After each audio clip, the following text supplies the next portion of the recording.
Hey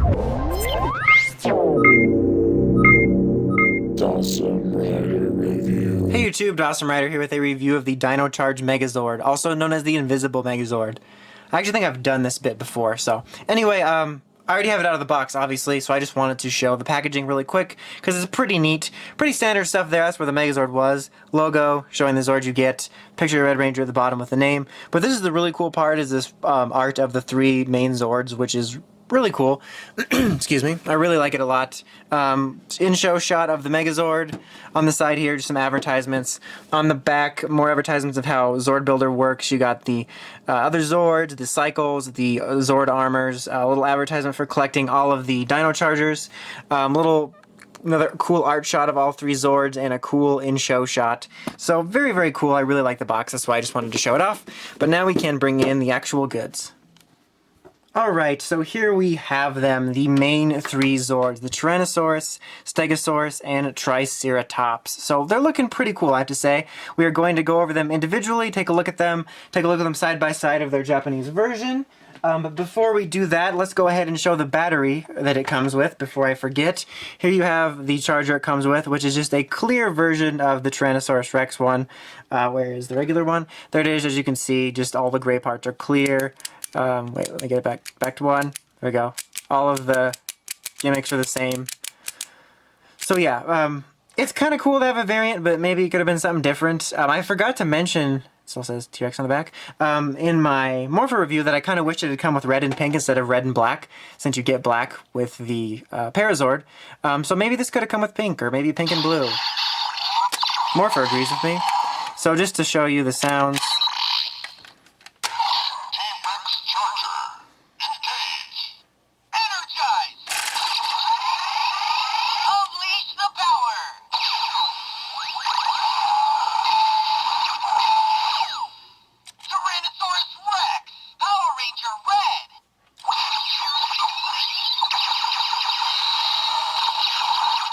So yeah, same as it normally would be. Not differences there other than outward appearance. And obviously, you can stick it in the T-Rex's mouth. This looks really awkward, like, come on, take your medicine, and it does nothing, because this does not have the electronics, which I really didn't expect it to. You know, if they did that, they would have to cost more, and it would take them away from the price point we've established. Probably pisses off a lot of people. Honestly, I'm okay with it. While I think it could be neat, it doesn't bother me. I really didn't need it, and to be honest, as a reviewer, it's nice knowing that every time I have a Dino Charge review, I don't have to unpack the T-Rex or the Megazord to show what sounds it does, so it's just like one extra thing off of me, but honestly, I really don't mind that much that they took out the electronics. Well, they didn't take it out because it's the new toy. They just decided not to give it electronics. Anyway, let's go ahead and do comparisons and look takes. Yep, me professional. Me do a good review. So here's the T-Rex, which I think looks pretty damn cool. Before we even get to the comparison, the only real detail that I noticed that's missing is the black on top of his head. But otherwise, I think they captured him pretty damn well. It's a bit smaller in size, but sometimes it kind of makes him look a little sleeker, which I think this is the case here. And I really think it looks good. As you can see, his head can tilt just like the other one, which is neat. And he can open his mouth, which that just small amount makes him seem very animated, which is really cool. And I like having him like this a lot. Maybe it could use a little more paint on this side so when you turn him around he doesn't look like he's been exposed. But for the most part, I still think it looks pretty damn good. Just a few small details, but nothing that's a deal breaker.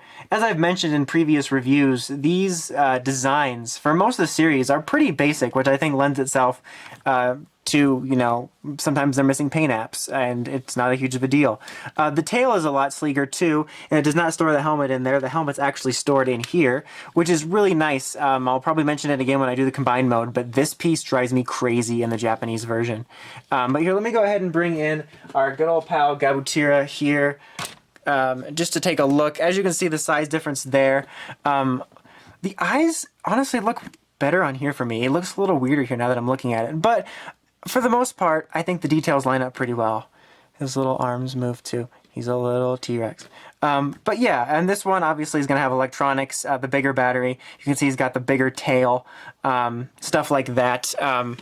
But this was really the only thing I noticed, which Oh, yeah, it would have been nice to include it. See, he looks kind of naked on that side, too. It would have been nice to include it, but I really don't mind it that much, especially when you're going like this. Look, you can't even see it. But yeah, that's the only real nitpick I have design-wise, is that black top of his head. Other than that, everything else is pretty minor, and I actually kind of like a sleeker design for him. Okay, so now let's go ahead and let's just take him full on out of here. Get out of here, T-Rex. No, I'm not mad at you. Don't worry about it. And now we will pull in the Stegosaurus Zord. Both of these guys are going to be a little more basic than T-Rex's, which is fine. Like I said, the design's pretty basic, so it lends itself to not having that much detail to worry about. And overall, I think he looks fine. He really doesn't do a whole lot. His mouth is going to open up for a battery. We do not have his, so I'm just going to use this to show that when you press the battery in, boom, he gets a Woody. No, I'm just kidding. I'm sorry about that. But that pops up. This is going to pop out.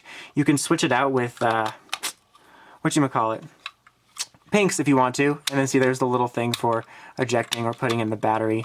So that's a thing. That's neat. Let's go ahead and put this down. There we go. There he is on his own. Now let me show him next to his counterpart here, which just some minor little silver paint details for him. Let me zoom out a bit. And then his tail tip back here is black instead of yellow, but it's pretty basic. The same functionality essentially retains for the battery, except he actually has his in him. And I think Kyoryuzin came with all 3 batteries. So yeah, that is pretty much that. Not a whole lot more to compare there. And now we have one of my favorite things of all time, the pink Triceratops. Look, its leg sticking. It looks like it's running. It's like, no, but just the idea of a pink Triceratops, I really thought was pretty badass. And this is pretty good looking. It's pretty basic. There's really not too much missing, I don't think. I think that the silver was the main thing I noticed here, which could have been fine, but I tend to not display these individually, so it's not a huge of a deal. And like I said, you can take this off, and you can swap it with blue if you want. So it's like they're swapping jackets. So that's cool, I guess. That was like seconds of fun. But that can be cool, like if you want to switch weapon sides or something when you're in Megazord mode. All that fun stuff. This one also has, let me show you, get your mouth open. That's really weird to say to a girl dinosaur. So then press this up and boom, its tail pops out. Should we see that again? Boom! Very exciting. But so yeah, it's also got a little function like that, which is neat. I'll pop it out. Anyway, let's show it quickly next to its counterpart here. Like I said, the main thing I really noticed was the little gray, I guess it's gray stripes around here. This one does look a smidge better, but honestly, they're so basic that it's not as huge of a deal. Her battery slot is showing. Anyway, so yeah, that is those individually compared. Now we can do the combination. Now we're looking at nothing for approximately however many seconds we're looking at it. So the transformation for this is really quite easy. Let's go ahead and take this out first, just kind of set that aside. And now we're going to pull these down and twist, well, let's pull the leg down too, and twist around here, separate these, and boom, there goes the head. That looked like it was giving birth, seriously. And then you're going to want to make sure that the little pegs down here sort of line up with these slots at the bottom of the feet. The one on the left here stays in better than the one on the right for mine, but other than that, you're pretty much good to go. Just make sure the little arms are in. Now let's pull up here. Pull this little piece up here. Boom, head. And then its helmet goes right on top. Boom, boom, boom. I don't know why I keep saying boom. Now this piece here, open up. There you go. It's going to go on the back, on these back 2 pegs. I love this piece so much more. The one on the Japanese version is so bulky, and it hardly ever stays on. So like every time I moved it, it was falling. So not only is this not bulky and it looks nicer and sleeker, but it does not fall off as easy. I love that. Now Pink's is pretty simple in terms of transformation. You just want to line the 2 little lines up. That makes complete sense, doesn't it, guys? Yay! Lining. So then just do that, and then these are going to snap in here. You don't need to have a battery in there. Man, these mouths are hard to open. You don't need to have a battery in there like the Japanese version. I mean, I guess you don't need one on the Japanese version. It's just used for the sounds, so you don't have to worry about that. See, for me, that was just a worry. I just don't have to deal with that anymore and deal with the order of the sounds and playing them and all that non-fun stuff. But yeah, there you basically have the Dino Charge Megazord, which I think looks pretty damn good. It's really, really close to the Japanese version. I mean, other than it being smaller, it looks pretty freaking close. I think it looks really good. In a lot of cases, these designs, the American designs, do make it look a smidge sleeker, which I think is kind of neat. Obviously, there's no electronics in the Japanese version. This would press button, and this would press button. Wow, I'm articulate in this review. But overall, I think it looks good. For the 10 millionth time, I'm going to mention that these designs tend to be more simple. So I think that really lends itself to this, so that you don't really notice things like that as much. It's not like it was an overly intricate design where you might have, you know, super obvious paint apps missing.